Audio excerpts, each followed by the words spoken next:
오늘은 하나님의 꿈에 대해서 좀 나누고 있는데 오늘까지는 룻기를 통해서 룻기까지 나누고 다음 주 또 2주는 다른 말씀으로 하나님의 꿈에 대해서 좀 나누어 가려고 합니다. 이 꿈을 나누는 이유 중에 하나는 뭐냐면 요즘에 너무 꿈 없이 살아가는 사람이 많기 때문입니다.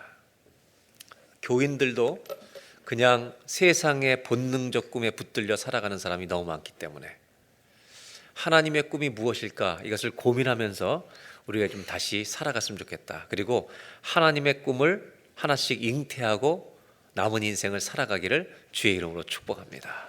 룻기 2장 19절로 23절 말씀입니다. 19절부터 제가 봉독해 드립니다. 시어머니가 그에게 이르되 오늘 어디서 주웠느냐 어디서 일을 하였느냐 너를 돌본 자에게 복이 있기를 원하노라 하니 룻이 누구에게서 일했는지를 시어머니에게 알게 하여 이르되 오늘 일하게 한 사람의 이름은 보아스니이다 하는지라. 나오미가 자기 며느리에게 이르되 그가 여호와로부터 복받기를 원하노라. 그가 살아있는 자와 죽은 자에게 은혜 베풀기를 그치지 아니하도다 하고 나오미가 또 그에게 이르되 그 사람은 우리와 가까우니 우리 기업을 물을 자 중에 하나이니라 하니라.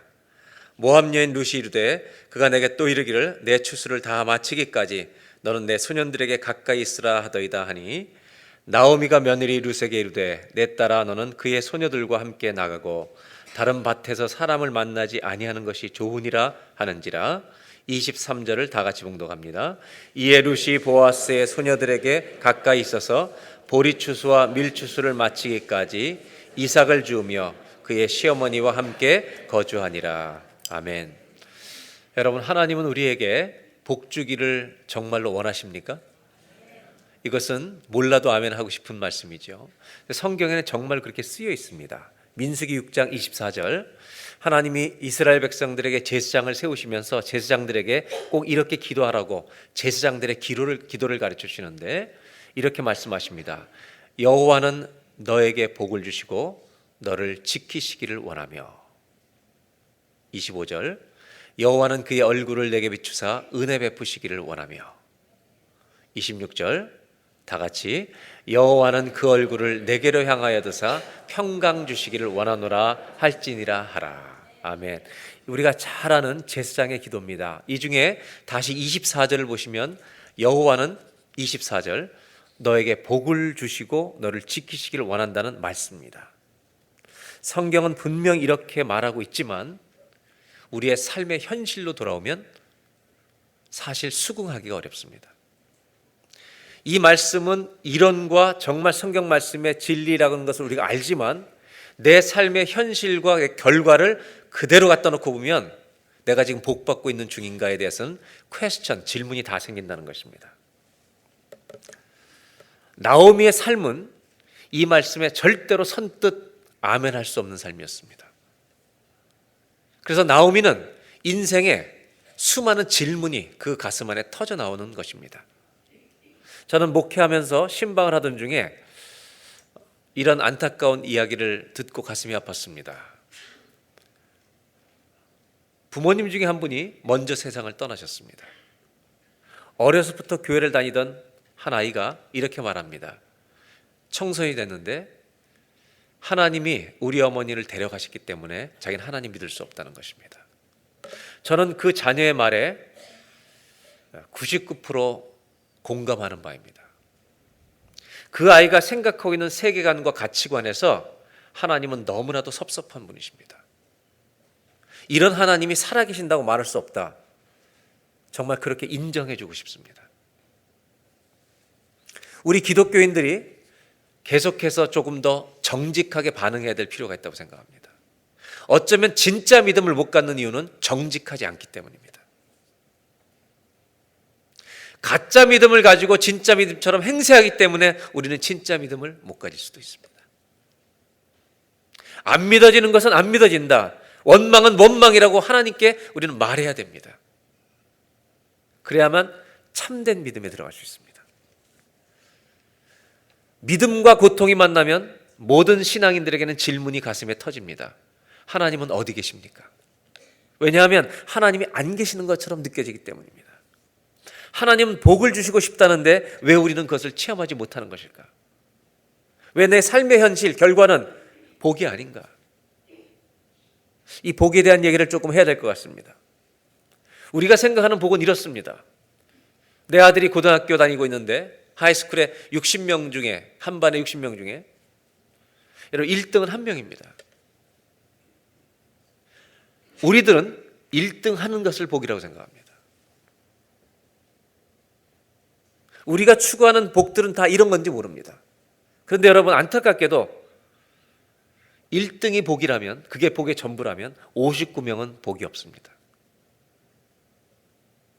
우리가 추구하는 행복은 이겁니다. 죽는 날까지 99세까지 병들지 않고 건강하게 사는 것입니다.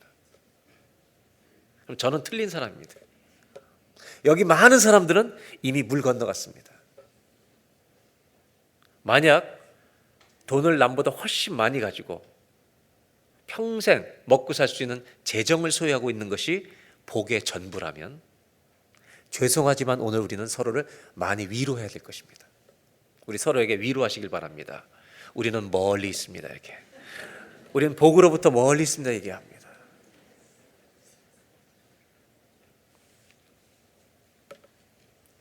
만일 모든 사람에게 복을 주시는 것이 하나님의 소원이시라면, 하나님의 계획이라면, 하나님이 주시려는 복은 우리가 구하는 복과 사뭇 달라야만 가능한 것이 아니겠습니까? 그래야 이 말씀은 진리가 됩니다. 우리 모두가 동시에 누릴 수 있는 복이어야 합니다. 적어도 신앙생활을 오래 해간다면 이런 정도는 이제는 알아차릴 때가 되었다는 것입니다.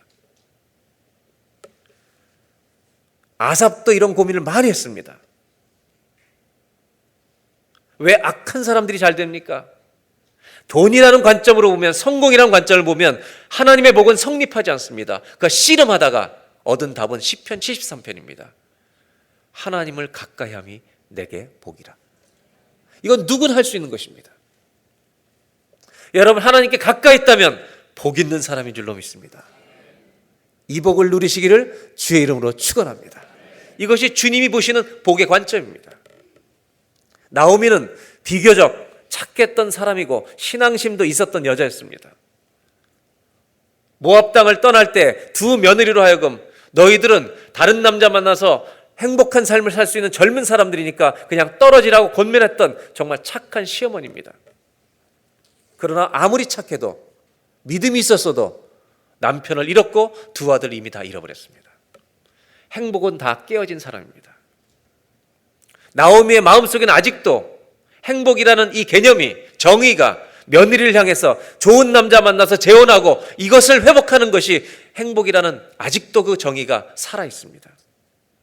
그래서 며느리라도 남아서 행복을 누리라는 것입니다. 그렇다면 나오미의 행복은 무엇입니까? 돌아가면 자기는 소망이 없는데 깨어진 삶으로 평생을 살아가야 하는 것일까? 자기는 그렇게 살아도 젊은 며느리들은 조그만 행복이라도 누리라고 권면합니다. 그러나 룻기에서는 이 나오미의 생각을 깨뜨리는 반전이 일어납니다. 그것은 뭐냐면, 오르바라는 며느리가 훨씬 더 행복해 보이기 쉬운 길로 그는 모압에 남아 떨어집니다. 하지만 룻은 안 가는 겁니다. 자기 행복을 스스로 포기해버립니다. 더 쉬워 보이는 길을 스스로 선택하지 않습니다. 그리고 훨씬 더 어려워 보이는 길, 저 홀로 된 시어머니, 행복이 깨어진 저 시어머니와 함께 사는, 어쩌면 세상이 말한 더 불행한 길로 갑니다.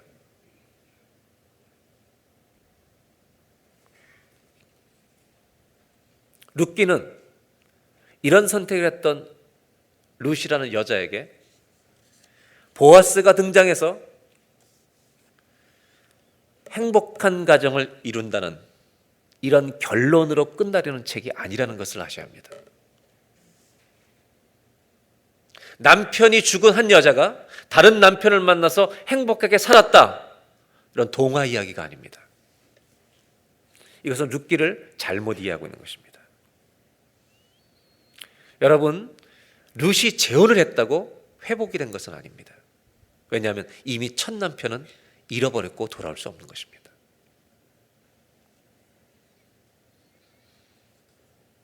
나오미 역시 마찬가지입니다. 룻이 아이를 낳고 그 손자를 안는 아름다운 장면이 마지막에 나옵니다. 그 아이를 안았다고 여러분 행복한 어머니로 할머니로 끝났다는 이야기가 룻기가 아닙니다. 왜냐하면 나오미의 마음속에는 해결되지 않은 숙제가 여전히 있기 때문입니다. 나오미는 자기 입으로 얘기했습니다. 내 지금 오늘의 삶은, 이 비극은 하나님의 작품이라고. 내가 풍족해 갔지만 빈손으로 돌아오게 하신 분이 하나님이라고. 그 섭섭함이 여전히 지워지지 않은 채 나오미 안에 있었습니다. 며느리가 결혼했다고, 자녀를 낳았다고, 손주를 안았다고 기쁘지만 회복이 다 된 것은 아닙니다. 진짜 회복은, 참된 회복은 마음이 바뀌어야 됩니다. 섭섭함이 찬송으로 바뀌어야만 회복입니다. 고통을 겪은 분, 지금 깨어져 있는 분들, 하나님이 이 회복을 주시기를 축원합니다. 소유로 회복이 되는 게 아니라 마음으로 회복이 와야 한다는 것입니다. 그렇게도 나오미가 주장했던 나는 빈 것이라고, 아무것도 없다고, 그렇게 얘기하는 나오미의 마음속에 하나님이 다른 것을 채워주셔야 할 책임이 있는 것입니다. 그래야 하나님은 복 주기를 원하시는 분입니다. 나오미의 비극은 10년 동안이나 진행되고 있었습니다. 그리고 아직도 진행 중입니다. 하나님 어디 계십니까? 정말 원망과 불만의 소리가 계속해서 터져나오고 있습니다. 그런데도 우리가 알고 배운 하나님 말씀은 다르게 이해하고 있습니다. 로마서 8장 28절, 이런 말씀은 우리가 암송할 정도로 애송하는 구절입니다. 다 같이 한번 읽겠습니다. 우리가 알거니와 하나님을 사랑하는 자, 곧 그의 뜻대로 부르심을 입은 자들에게는. 아멘. 아멘입니까? 모든 것이 합력하여 선을 이룬다. 우리가 달달 외울 정도로 좋아하는 암송 구절입니다. 그러나 나오미에게는 이것이 아멘이 되기에는 아직 이릅니다. 우리가 정직하자는 것은 이것입니다. 고통이 왔을 때 함부로 이렇게 말하지 말라는 것입니다. 믿지도 않으면서. 이 고백이 나오려면 적어도 시간이 필요하다는 것입니다. 눈물의 골짜기를 지나가야 하더라는 겁니다. 감람산의 기도가 필요하더라는 것입니다. 그리고 진짜 이 고백이 터질 수 있는 하나님의 채워주심, 회복이 우리 가슴 안에 일어났을 때 우리는 그때 이 고백을 하게 될 줄로 믿습니다. 하지 말라는 것이 아니라 이 회복의 말씀이 진짜 저와 여러분의 것이 되기를 주의 이름으로 축원합니다. 하나님은 무엇을 하고 계시는 것일까? 계속되는 의심 속에서, 나오미는 원망하고 있는 이 속에서 룻기가 보여주는 건 이것입니다. 하나님은 조용히, 아주 조용히 나오미에게 한 걸음씩 다가가시더라는 것입니다. 하나님이 조금씩 나오미에게 더 가까이 가시더라는 겁니다. 그것이 2장입니다. 2장 1절을 보겠습니다. 나오미의 남편 엘리멜렉의 친족으로 유력한 자가 있으니 그의 이름은 보아스더라. 여러분, 보아스를 만나기도 전입니다. 하나님은 성급하게 이 이야기를 먼저 적어 놓으십니다. 우리 한국 사람들 연속극을 많이 봐서 그냥 이 1절만 딱 읽는 순간 바로 압니다. 이미 결혼식이 끝나버립니다. 우리는 2절, 모압 여인 룻이 나오미에게 이르되 원하건대 내가 밭으로 가서 내가 누구에게 은혜를 입으면 그를 따라서 이삭을 줍겠나이다. 어머니에게 이삭 주러 나가겠다고 간청합니다. 허락해달라고. 왜냐하면 이스라엘은 과부나 고아나 혹시라도 외국에서 온 사람들, 먹을 것이 없는 사람들 위해서 추수 때가 되면 이삭을, 땅에 떨어진 이삭을 줍지 않고 내버려두는 습관이 있습니다. 이삭을 주러 가겠다는 것입니다. 3절 다 같이 읽겠습니다. 룻이 가서 베는 자를 따라 밭에서 이삭을 줍는데 우연히 엘리멜렉의 친족 보아스에게 속한 밭에 이르렀더라. 우연히 그 보아스 밭에 이른 것입니다. 저는 1장 2절 3절 읽으면서 이렇게 표현하고 싶었는데요. 은혜의 그림자가 비추고 있다는 것입니다. 절망하고 있는 나오미의 집에 하나님이 조금씩 다가가신다는 겁니다. 그래서 1절 다시 한번 볼까요? 보아스라고 하는 이름이 등장하면서 그 밭에 이르게 된 이야기는 이 3절, 1절로 3절의 가치는, 이 3절이 가지는 가치, 이 가치는 나오미와 룻의 가정에 엄청난 기가 막힌 밸류를 가지고 있는 것입니다.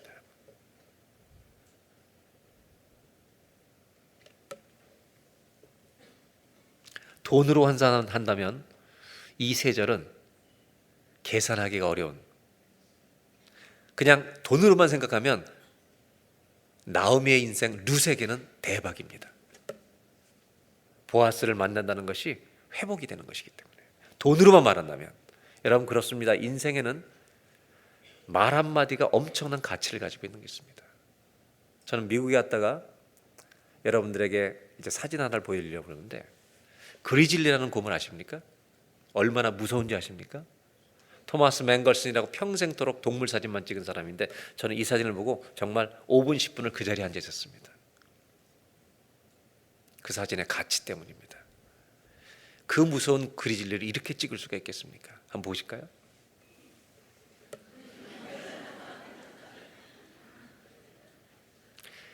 귀엽습니까? 무섭습니까?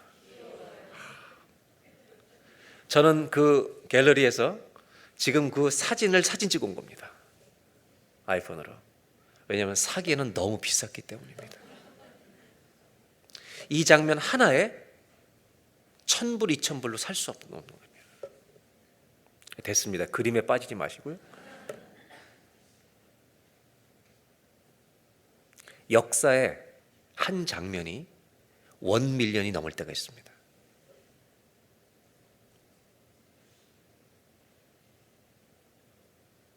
모든 것이 깨어져 버린 나오미, 그에게 하나님을 다시 보게 하는 장면입니다. 거기에는 룻이라는 여인의 희생이 있었습니다. 그리고 보아스라는 사람의 배려, 이 세 가지가 만나는 장면이 바로 1, 2, 3절입니다. 이것을 우리의 삶에 적용시킨다면 이런 겁니다. 저와 여러분이 이번 일주일 사는 동안 어떤 사람을 만났을 때 내가 하는 이 한마디가 1밀리언의 장면이 될 수 있다는 것입니다.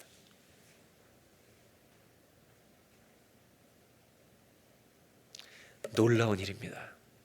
제가 저 쓰러진 사람에게 한마디 해주는 그 말에 그 장면 한 커트가 저 사람을 살리는 역사적인 장면이 될 수 있다는 것입니다. 이 말씀 안에 하나님의 계획이 숨쉬고 있습니다. 저 나오미를 향한 하나님의 꿈이 꿈틀거리고 있습니다. 돈으로 계산할 수가 없습니다. 나오미의 꿈은 다 산산조각 났습니다. 그가 지금까지 추구하던 그 여인이, 할머니가 추구하던 모든 행복은 다 깨어졌습니다. 그런데 성경이 보여주는 것은 하나님은 나오미를 붙들고 계신다는 겁니다. 붙들고 놓지를 않으신다는 것입니다.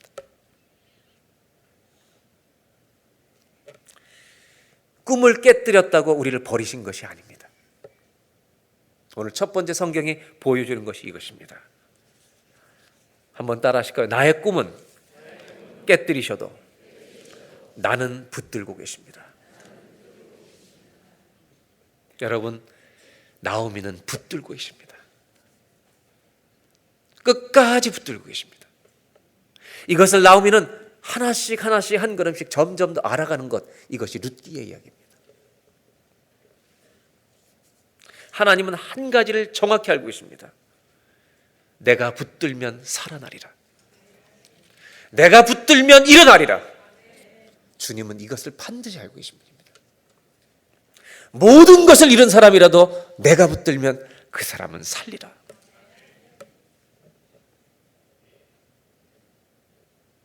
오늘 가족을 먼저 보내신 분이 있습니까?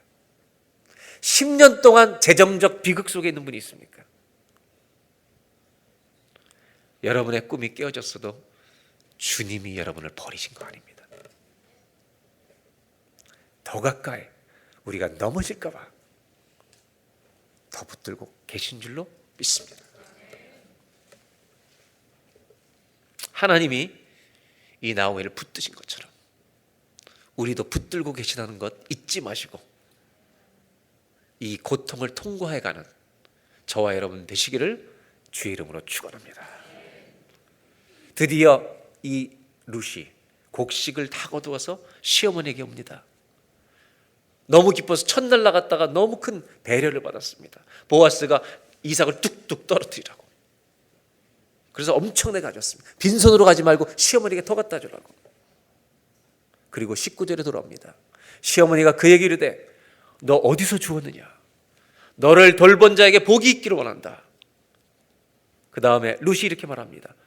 그 사람은 보았습니다. 이때 나오미가 깜짝 놀랍니다. 그리고 20절에 이렇게 얘기합니다. 며느리에게 이르되 그가 여호와로부터 복받기를 원하노라. 그가 살아있는 자와 죽은 자에게 은혜 베풀기를 그치지 아니하도다. 여러분 지금 룻의 마음 안에 믿음이 살아나면서요 산자와 죽은 자를 오갑니다.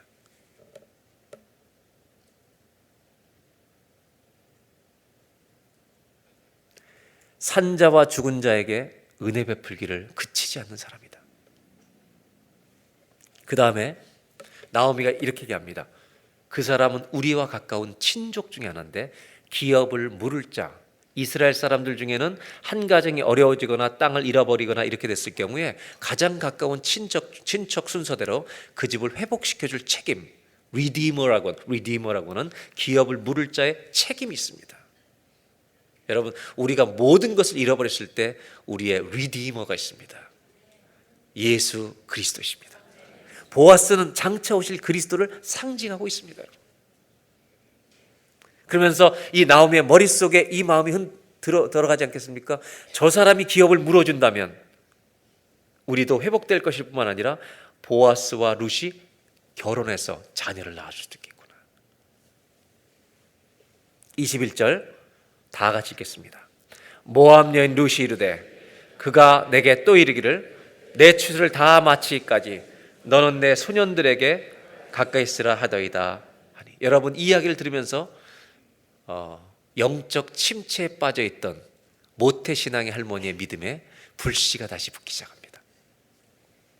1장에서는 나오미의 믿음이 사라져가는 것처럼 보였습니다. 그런데 2장에서는 여러분 하나님의 은혜의 손길이 나타나기 시작하니까 믿음이 반응하더라는 겁니다. 여러분 믿음이 살아있는 사람은 하나님의 손길이 나타날 때 반응할 줄로 믿습니다. 깨달아 버리는 겁니다. 제가 늘 말씀드리지만 모태신앙을 우습게 여기지 말아달라는 것입니다. 여러분 겨자씨만한 믿음만 있어도 믿음은 절대로 죽지 않습니다. 룻과 보아스가 만나는데 한 가지 어려움을 봉착합니다. 그것은 뭐냐면 이제 하나님이 하신 일을 목격하던 이 나오미는 룻에게 보아스에게 가서 청혼하라고 권면합니다. 우리의 기업 물을 자 중에 하나니까 우리 가정을 책임지고 룻과 결혼해서 이 가정의 이름으로 아들을 낳아달라고 부탁합니다. 근데 보아스가 룻을 아주 귀하게 여겼습니다. 세상에 요즘에 저런 여자가 어디 있느냐. 한 번 남편을 잃어버린 여자이지만 나는 저 여자 결혼하고 싶다는 마음이 보아스에게도 있었습니다. 그러나 보아스는 이렇게 말합니다. 기다려야 된다고. 왜냐하면 나보다 더 가까운 친족이 나오미 집안에 있기 때문에 그 사람의 우선권이 있다고 기다립니다.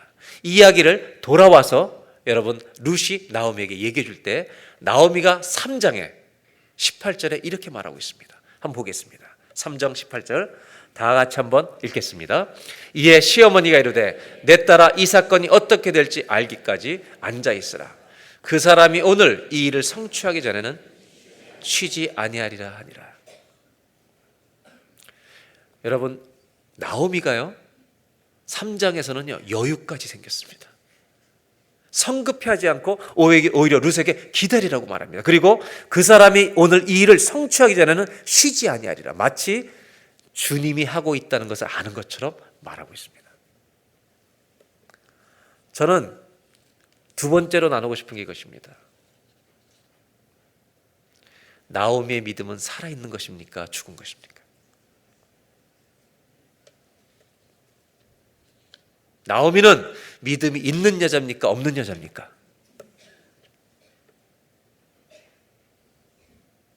성경이 우리에게 보여줍니다. 한번 따라 하실까요? 믿음은 결코 죽지 않습니다. 저와 여러분 안에 믿음이 정말 믿음이 있다면 그 믿음은 아무리 꺼진 것처럼 보여도 살아날 줄로 믿습니다. Faith never dies. 믿음은 절대로 죽지 않습니다. 여러분의 믿음 절대로 죽지 않을 것입니다. 겨자씨만한 믿음만 있어도 여러분 꺼져간 것처럼 보일지라도 하나님의 은혜 그림자만 나타나면 살아날 줄로 믿습니다. 이게 나오미였습니다. 믿음은 죽지 않습니다. 옆에 분하고 사랑의 인사, 보화보다 귀한 걸 가진 여러분들, 옆에 분들 축하하시기 바랍니다. 당신의 믿음은 죽지 않을 것입니다. 한번 인사해 주시기 바랍니다.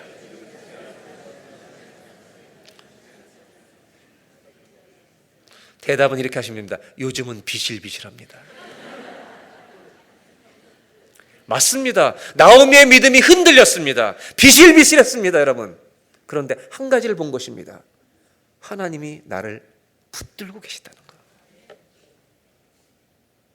이전에는 나오미의 행복이 잘 되는 것이었습니다. 남편이 죽지 않고 돈 벌고 건강한 것을 구했던지 모릅니다. 성경은 이것을 육이라고 말합니다. 육의 것이라고 말합니다. 그런데 지금은 믿음이 생기니까, 하나님이 보이니까 아무것도 없는 자 같은데, 모든 것을 가진 자는 아직 안 됐는데 가진 자로 가고 있는 것입니다. 복의 개념이 바뀌고 있는 것입니다. 하나님이 주신 믿음은 바로 이렇습니다. 죽지 않습니다. 왜냐하면 이 믿음으로 천국까지 갈 것이기 때문입니다. 그래서 우리 모두는 두 종류의 여행을 하고 있는 것입니다. 하나는 이 세큘러한 세속적인 여행을 하나 하고 있습니다.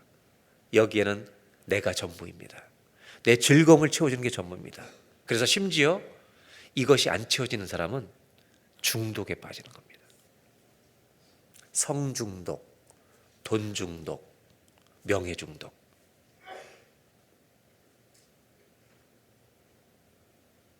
또 하나의 여정이 있습니다. 영적인 여정입니다. 이 세속적인 여정은 땅이 끝입니다.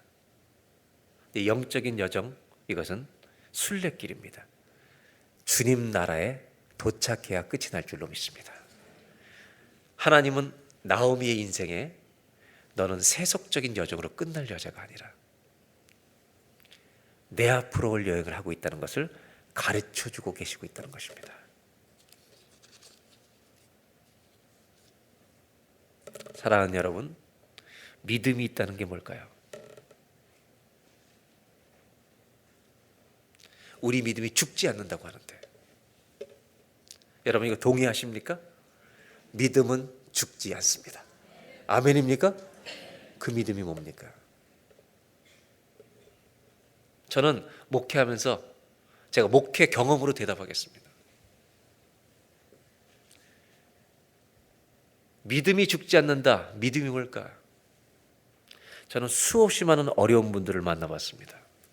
제가 그분이라면 저는 일어나지 못했을 것 같다라는 고통 속에 빠진 분들이 있습니다. 재산 하나도 못 받고 이혼당한, 혼자서 자녀를 길러내는 이 버거움을 견딜 수 없는, 저 사람에게 행복이라는 건 전혀 찾아볼 수 없다는 현실 속에 살아가고 있는 분, 저는 그분에게서 믿음을 봅니다. 믿음이 뭘까요? 저는 제가 목회하면서 그런 분들을 만나면서 깨달은 게 있습니다. 믿음은 주님을 떠나지 않는 것입니다. 엉엉 울면서도 주 앞에 나옵니다. 가슴을 치면서도 주 앞에서 우는 것입니다. 믿음은 주님을 떠나지 않는 것입니다. 하나님은 그 사람을 반드시 일으키실 줄로 믿습니다. 저는 이 믿음이 저와 여러분의 인생에 뼛속에 깊이 새겨져서 고통을 이기고 주님이 나의 복임을 붙드는, 돈에 대한 갈망이 다 깨지고 나니까요, 주님이 나의 전부라는 갈망으로 바뀌어버리는 이 믿음의 깊이가 더해지기를 주의 이름으로 축원합니다. 마지막 이야기를 좀 하려고 합니다. 룻기 4장은 우여곡절 끝에 결혼합니다. 왜냐하면 제일 가까운 친족이 돈 손해보는 게 싫어서 수치를 당하면서 노를 합니다. 그리고 보아스와 룻이 결혼하는데 동네 어른들과 백성 장로들이, 어른들이 이 사람들을 축복하는 장면이 나옵니다. 11절을 보겠습니다. 성문에 있는 모든 백성과 장로들이 이르되 우리가 증인이 되나니 여호와께서 너희 집에 들어가는 여인으로 이스라엘의 집을 세운 라헬과 레아 두 사람과 같게 하시고 내가 에브라스에서 유력하고 베들레헴에서 유명하게 하시기를 원하며. 여러분, 모든 사람이 이해할 만한 유명해지길 원한다는 말이 있습니다. 우리는 어쩌면 이 말에, 이 단어 때문에 속아서요, 아니 속는 게 아니라 붙들려서 다른 걸 못 보는 수도 있습니다. 근데 오늘 저는 이 구절을 읽으면서 참 이상한 축복이라는 생각을 여러분들에게 알려드리는 것입니다. 그 다음 12절을 보겠습니다. 다 같이 읽겠습니다. 여호와께서 이 젊은 여자로 말미암아 내게 상속자를 주사 내 집이 다말이 유다에게 낳아준 베레스의 집과 같게 하시기를 원하노라 하니라. 오늘 이 동네 어른들의 축복 가운데 우리가 이해할 수 없는 두 가지 표현을 여러분들 빨리 보셔야 합니다. 11절을 보겠습니다. 11절에는 라헬과 레아 두 사람 같게 해달라고, 그리고 유명하게 해달라고 기도하는데 우리의 관심은 유명하기 때문에 앞부분을 못 보는 겁니다. 여러분, 라헬과 레아는 어떤 사람이냐면 여러분 잘 아시는 야곱의 아내가 되는 사람들입니다. 그런데 라헬을 사랑했지만 먼저 레아를 얻었습니다. 언니를. 근데 레아는 자녀를 잘 낳았는데 라헬을 못 낳습니다. 여러분, 라헬과 레아는 결국 라헬을 나중에 7년 뒤에 아내를 얻었지만 아이를 못 낳습니다. 그래서 끝까지 아이를 못 낳다가 라헬의 눈물 소리를 들으시고 하나님 마지막에 두 아들을 주신 것이 요셉과 베냐민입니다. 여러분, 라헬과 레아라고 하는 사람과 같게 해달라는 말은 인생이 복잡하게 해달라는 이 기도입니다. 여기서 끝나지 않고요, 12절을 갑니다. 12절에는 다말이 유다에게 낳아준 베레스의 집과 같게 하시기를 원합니다. 다말이 누구 부인이에요?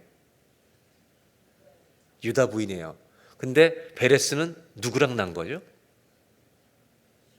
모르는 척 하지 마시고, 성경을 전혀 모르시는 분들은 전혀 모르시겠지만 사실 다말이라는 여자는 누구를 통해서 아들을 낳습니까? 시아버지를 통해 낳습니다. 여러분, 이 이야기를 제가 솔직하게 번역하면 이런 겁니다. 동네 어른들이 모여서 룻과 보아스가 결혼한 이 너무 아름다운 자를 축복하면서 너의 미래가 앞으로 복잡해지기를 바래, 이런 뜻입니다. 너의 인생이 꼬이기를 바래. 이것이 축복이 될 수 있겠습니까? 그런데 이 복잡하게 되기를 바라는 것 같은 이야기를 왜 하고 있을까요? 저는 그래서 예수 믿는 사람이 계속해서 하나님 앞에 솔직해지자는 것입니다.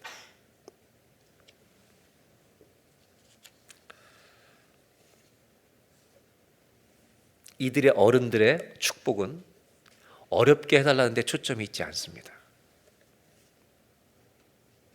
이렇게 얘기하는 겁니다. 룻과 보아스에게 너희들이 지금 행복해 보이지만 인생의 여정 속에는 누구나 지나야 하는 고통이 찾아올 것이라고. 그런데 이 다말과 유다, 야곱 복잡한 가정에서 베레스가 태어나게 하신 하나님이 그 복잡한 가정에서 예수님의 조상이 태어나게 하시는 하나님이,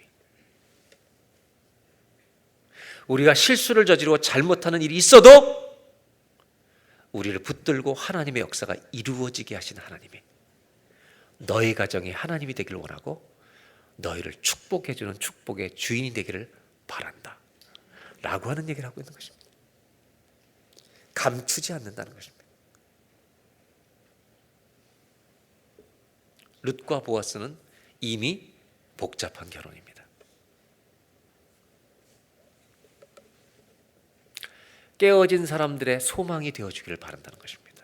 그리고 정말 이들은 아들을 낳고 오벳을 예수님의 조상으로 연결시키는 하나님의 역사를 진행하십니다. 여기서 한 가지 더 마지막으로 나누려고 하는 것이 이것입니다. 아들을 낳았을 때 이 시어머니 나오미의 행복입니다. 성경을 보겠습니다. 여인들이 나오미에게 이르되 찬송할지로다. 여호와께서 오늘 너에게 기업 물을 자가 없게 하지 아니하셨다. 이 아이의 이름이 이스라엘 중에 유명하게 되기를 원하노라. 15절 이는 내 생명의 회복자며 내 노년의 봉양자라. 너를 사랑하며 일곱 아들보다 귀한 내 며느리가 낳은 자로다. 그 다음 17절입니다. 다 같이 한번 읽겠습니다. 여러분, 이 장면이 룻기 4장을 다 회복시키는 행복한 장면처럼 보이는 장면입니다. 우리는 이것을 서둘러서 해피엔딩으로 끝내서 정리를 마치려고 애씁니다. 근데 저는 조금 멈추라고 말씀드리는 겁니다. 나오미가 아기를 품에 안고 양육자가 됩니다. 우리 한국말 성경에는 품에 안았다 그러고 영어 성경에는 무릎 위에 올려놓고 안았습니다. 뭐 둘 다 똑같은 말입니다. 근데 이 장면 자체는 정말 나오미가 고통의 10년을 넘어서서 룻과 함께 와서 행복을 다시 회복한 것처럼 보이지만 제가 말씀드린 것은 회복일 수는 없다는 겁니다. 왜냐하면 이미 두 아들은 돌아오지 않고 잃어버린 상태이기 때문입니다. 회복은 어디에서 일어나야 된다고요? 마음에서 와야 합니다. 잃어버린 것을 다른 것을 채워도 회복은 안 됩니다. 보상이지.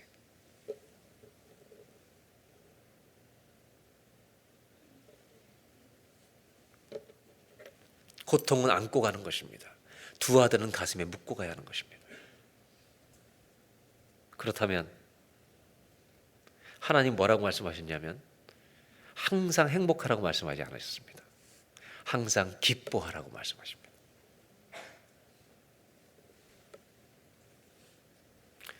여러분, 저는 이 나오미 손주를 아는 할머니의 기쁨을 빼앗아 가려는 건 아닙니다. 저도 여기 계신 할머니 할아버지들의 마음을 다 압니다. 앉기만 하면 손주에게 하시는 분들 죄송하지만 저도 곧 옵니다. 근데 결혼도 안 해가지고 고민이 많습니다. 지금 저것들은 언제 결혼하나. 그런데 이 작은 행복이 행복이 아니라는 것은 아닙니다. 마지막으로 이 얘기를 하려는 것입니다. 저는 여러분들을 오늘 룻기의 마지막에 한 가지 질문으로 초대하려는 것입니다. 영적 침체를 거치고 고통을 통과하고 룻과 보아스의 만남 속에 하나님의 은혜를 느끼고 왔던 이 할머니 나오미가 처음 태어난 감격스러운 아기를 안고 있습니다. 제 질문은 이것입니다. 이 아이에게 할머니가 꼭 해주고 싶었던 말이 무엇일까?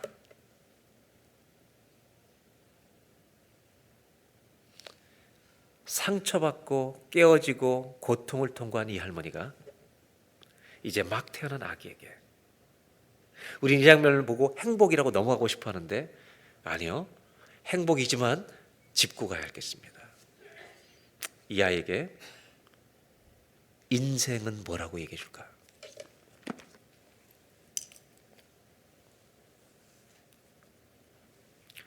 너는 커서 의사나 변호사가 돼야 된다. 이게 나오미가 하고 싶었던 말입니다. 너는 결혼해서 자녀가 무슨 일이 생기지 않도록 24시간 쫓아다녀야 된다. 저는 룻기를 마지막 읽으면서 나오미가 해주는 이야기가 들리는 것 같습니다. 애기야, 내가 살아보니까 인생에는 수없이 많은 일들이 일어나더구나. 사람이 배신을 하기도 하고, 내 자식을 내가 지킬 수도 없을 때가 있고, 돈을 벌려고 해도 벌리지 않을 때가 있더구나. 그때도 두려워하지 말거라. 내가 한 가지 아는 것이 있는데 주님이 계시더구나. 내가 오늘 너를 껴안고 너 때문에도 기쁘지만 나는 너를 안았지만 내 아들은 잃었다. 그런데 나는 주님을 꼭 껴안고 있다. 이 고통을 겪어온 할머니가 애기에게 해주고 싶은 말은 이것이었을 것입니다.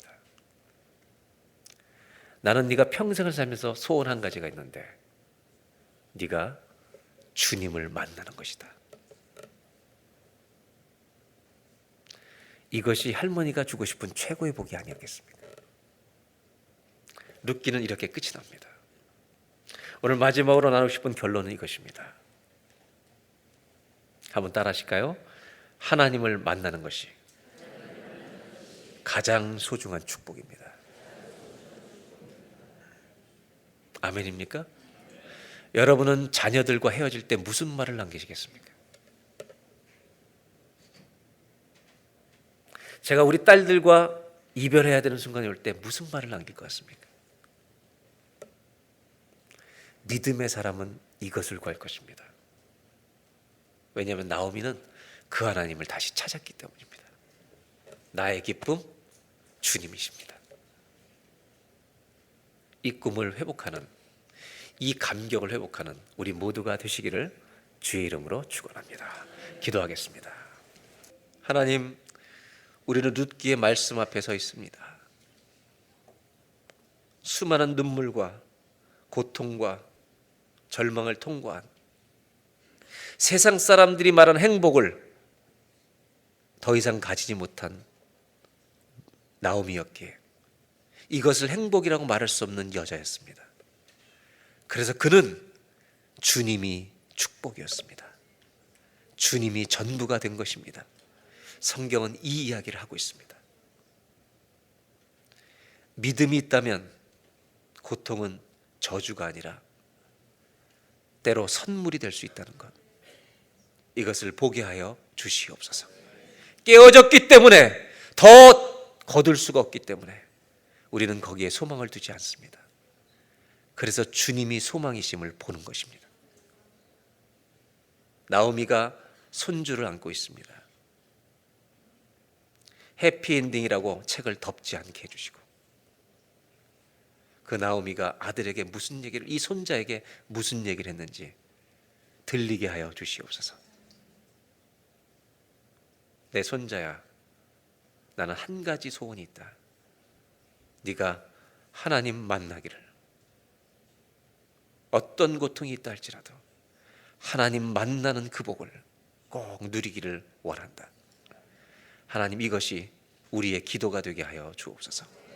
예수님의 이름으로 기도합니다.